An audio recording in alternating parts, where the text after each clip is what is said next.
What is your experience, or what do you believe is divine grace?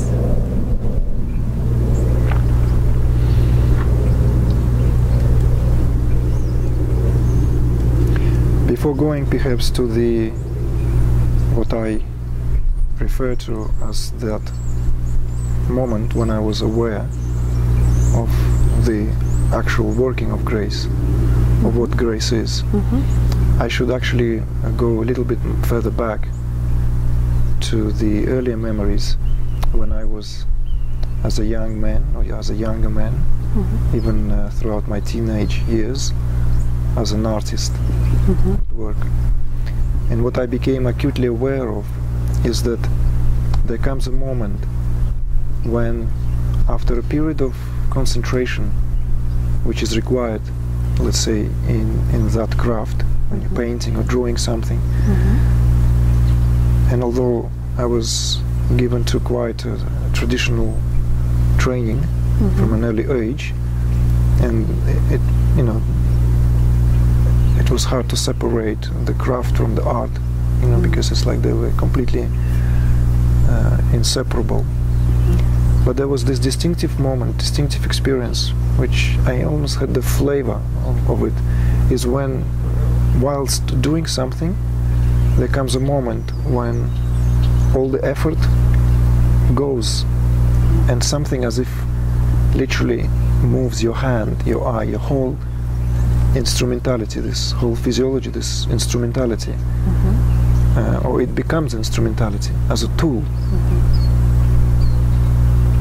So I could say that this was already a palpable experience of grace intervening in the midst of something, let's say, which was very, very familiar, something which I was doing on a daily basis and from a very early age.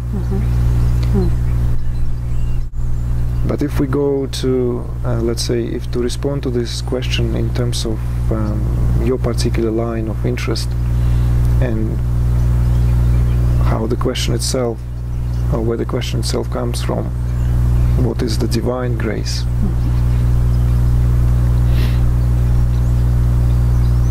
I think it will always remain a mystery. It will, no matter how much it reveals itself, there's always this something which mind simply fails to grasp, fails to rationalize, fails to understand, no matter how powerful is the experience. And saying that, the experience of, let's say, that profound revelation of grace, which I undergone at the age of 36, was just that. When it was this, and I spoke about it on various occasions, so I don't want to repeat myself too much and not to turn it to a point of reference, but it was this very distinctive, and perhaps, if you are interested, we can talk more about it, but it was a very distinctive physical even experience that was accompanied not just by some kind of ethereal or otherworldly or dreamy. It wasn't like that at all. It was really as if my whole entire body, my whole physiology was undergoing through some kind of a transformative process, which was, the intensity of it was incomparable to any. That preceded this descent of that snow white iridescent ball, size of I don't know, size of a sort of like this kind of spherical-like, and the whole sensation, the whole what took after, my whole body was sucked into that. It was literally was uplifted, and the dissolution of what I thought of myself to be happened in that experience of merging with that light. But it was very physical experience at the same time.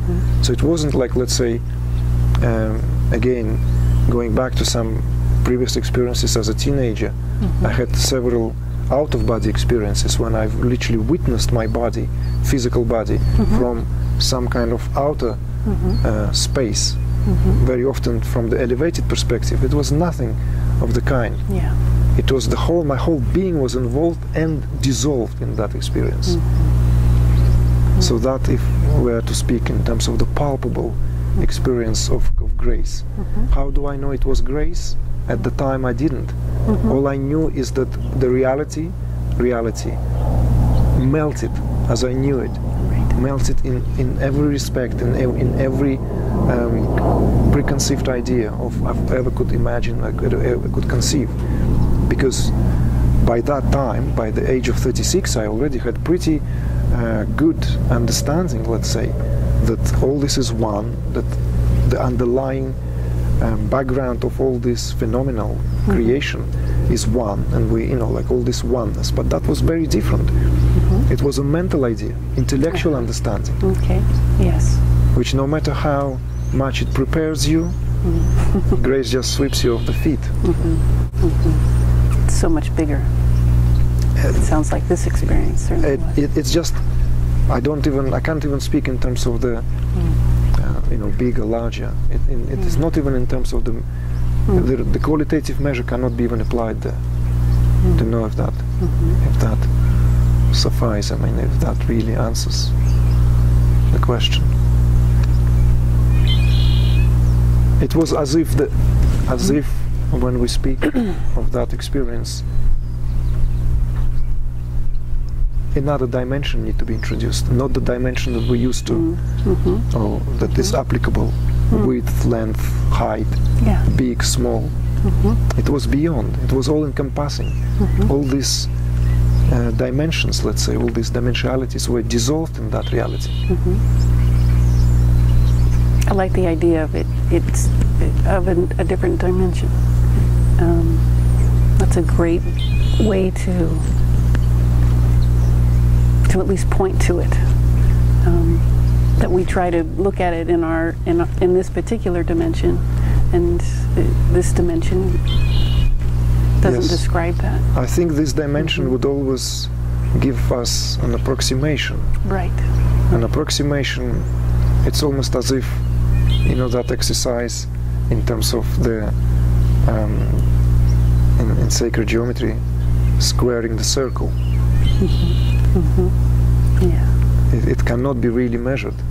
Circle is immeasurable. Right. It will always be approximated. Right. No matter how close we come, the actual curvature of the circle, it does not allow measuring, which requires a linear and straight perspective.